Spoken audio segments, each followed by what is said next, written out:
जो IT industry है इसमें इंडिया का जो टोटल आईटी का रेवेन्यू है वो सऊदी अरब के तेल के रेवेन्यू से बढ़ रहा है इस वक्त। हम क्यों कोई ऐसा शाहकार बना सके, हम क्यों इस तरफ काम नहीं कर सके या नहीं करते? क्या मसला क्या है? क्या तारीख की कमी है हमारे पास कि पाकिस्तान इस वक्त 1971 के बाद से बदतरीन बहरान से गुजर रहा है। पाकिस्तान को प्लेस करें, even if it is geographically यानी छोटा है इंडिया से, कंपैरिजन करने की गुंजाइश ही पैदा नहीं होगी। अगर आप प्रैक्टिकली देखें तो इतना ज्यादा पैसा इंडिया इसमें कमा रहा है। पाकिस्तान के पास जितना पोटेंशियल है पाकिस्तान उसको इस्तेमाल नहीं कर पा रहा लंबे अरसे से, लेकिन आपके दौर में ये चीज कुछ ऊपर जा रही थी और इसको और बहुत ज्यादा ऊपर जाने की गुंजाइश मौजूद थी, जो उस वक्त भी हम कह रहे थे। लेकिन अब इसका माइनस में चले जाना ये पाकिस्तान के लिए बहुत नुकसानदेह। और 60% पाकिस्तान में इंडस्ट्री है टेक्सटाइल की जो एक्सपोर्ट्स करती है, 60%। पिछले महीने 15% का उसमें ड्रॉप हुआ है और इस महीने जो अभी गुजरा है इसमें 25% का ड्रॉप हुआ है। तो ये कैसे रिकवर कैसे करेंगे? फॉर्मूला क्या अब हमारे पास, निकलना कैसे इसमें से?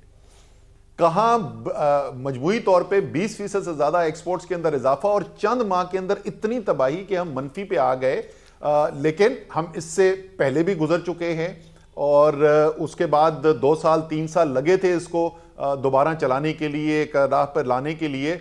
अब जो तबाही जो आ रही है, जो सबसे खतरनाक चीज हो रही है इमरान, वो मशीनरी तो खरीदी जा सकती है लेकिन जो एतमाद दुनिया का टूट रहा है इस वक्त पाकिस्तान के ऊपर कि यार अगर इनके साथ तो कारोबार करो तो पता नहीं पैसा ही हमें वापस मिलेगा कि नहीं मिलेगा। इस एतमाद की ठेस जो लग रही है, इससे निकलने में अल्लाह जानता कितना टाइम लगेगा। अब जो मईशत की सूरत हाल है, डिफॉल्ट पे शब्बर जैदी साहब तो कह रहे हैं कि हम कर चुके हैं डिफॉल्ट, एक्चुअली अनाउंसमेंट नहीं हो रही, टेक्निकल हम डिफॉल्ट कर चुके हैं। खुदा ना खास्ता अगर डिफॉल्ट करते हैं देन व्हाट, फिर क्या? बिल्कुल ऐसी सूरत हाल है और सब इस वक्त ओपनली जो माहिरीन है वो कह रहे हैं 300 से ऊपर जाएगा। तकरीबन तमाम संजीदा जो माहिरीन है उनका यह ख्याल है।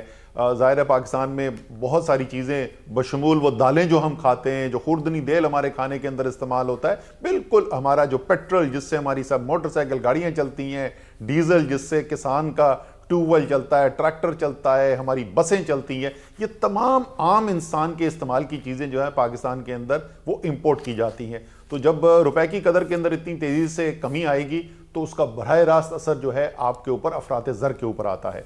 और वही हमने पहले देखा, 45 रुपए की कदर के अंदर कमी आई डॉलर की निस्बत, और उसकी वजह से पाकिस्तान की तारीख की सबसे बड़ी महंगाई आई जिस वक्त 45 रुपए कमी हुई थी। तो अगर आप सोचेंगे खुदा ना खास्ता अगर 70-80 रुपए और मजीद गिरता है रुपया तो कहाँ अफरात ज़र पहुंचने वाला है, पहली जिंदगी मुश्किल हुई भी है। उसी के साथ साथ जुड़ी हुई चीज़ ये है कि जब ये अफरात ज़र आपका बढ़ता है तो आपका जो सेंट्रल बैंक है वो शरह सूद बढ़ाता चला जाता है। और इस वक्त आपने देखा है कि जो हमारे वक्त में तकरीबन 6% होता था शरह सूद, वो 16% पे पहुंच गया है। और JP मॉर्गन एक आलमी बैंक है, उसने कल ही रिपोर्ट इशू की और वो कह रहे हैं कि कम से कम ये 20% पे तो पहुंचने ही वाला है। उससे जो है सरमायाकारी बिल्कुल रुक जाती है और उससे आती है बेरोजगारी। इस वक्त पाकिस्तान के अंदर अगर आप सिर्फ 3 चीज़ों को देखें, सबसे बड़ा पाकिस्तान में रोजगार का जरिया ज़राअत का जो हशर हुआ है वो सब जानते हैं। इस वक्त किसी किसान से बात कर लें तो किस मुश्किलात का शिकार है इस वक्त किसान, और हमारी फसलें किस तरीके से बुरी तरीके से मनफी तौर पे मुतासिर हुई हैं वो सबको पता है। दूसरा, जो शहरी इलाके के अंदर सबसे बड़ा रोजगार का जरिया है वो कंस्ट्रक्शन है। हमारी सीमेंट की खपत जो है वो 22% गिर गई है। तो उससे आपको नजर आ रहा है कि कंस्ट्रक्शन की इंडस्ट्री सुकड़ रही है, यानी दिहाड़ीदार जो है वो बहुत बड़ी तादाद के अंदर, लाखों की तादाद के अंदर बेरोजगार हो रहा है। सनतों में सबसे बड़ा रोजगार पैदा करने वाला टेक्सटाइल है, आपने खुद ही नंबर उसके बता दिए। टेक्सटाइल की इंडस्ट्री सुकड़ रही है, वहां पर भी दिहाड़ी की बुनियाद के ऊपर एक बहुत बड़ी तादाद में लोग काम करते, दिहाड़ीदार की नौकरी वहां पर खत्म हो रही है। तो एक तरफ तारीख की सबसे ज्यादा महंगाई और दूसरी तरफ ये बढ़ती हुई बेरोजगारी, उसका जो माशी तो है ही है असर, उसका जो माशरती असर होने वाला है, होना शुरू हो गया है।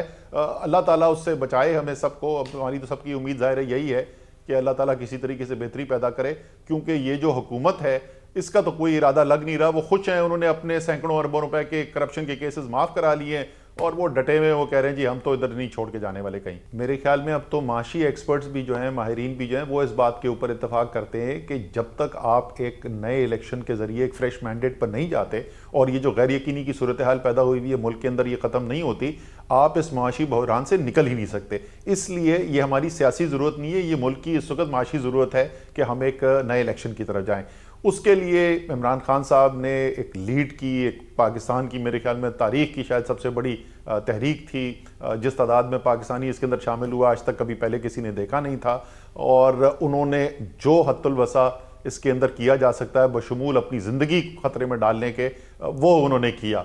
और दीगर अदारों को भी IMF पाकिस्तान के खिलाफ इस्तेमाल करने की अपनी सी कोशिश कर रहा है। क्वेश्चन है री इमेजिनिंग द फ्यूचर। ठीक, आप अपने आप को प्लेस करें कि जब हमारे 100 साल कंप्लीट होंगे 2047 के अंदर, और अगर इसी रफ्तार से अगर दो चीज़ें गारंटीड रहें, जैसे सलमान गनी साहब ने भी कहा, हाईलाइट किया, नंबर 1 पॉलिटिकल स्टेबिलिटी जिससे इकोनॉमिक ग्रोथ आती है, और ज़ाहिर है दूसरा जो एस्पेक्ट है पॉलिटिकल स्टेबिलिटी से वो कॉन्टीन्यूटी ऑफ पॉलिसी है।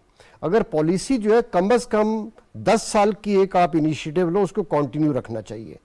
इसीलिए चाइनीज लीडरशिप कभी पब्लिकली जो है ना किसी मुल्क की पॉलिटिकल सिचुएशन पे बात नहीं करती। बिल्कुल, ये यहाँ पे आके जाहिर है कि इतना सीरियस इशू है बिल्कुल, या बना दिया गया इसलिए इसको स्ट्रेस किया गया। तो जब हम री इमेजिनिंग फ्यूचर की बात करते हैं, अपने आप को आप प्लेस करो 20 ईयर्स डाउन द लेन।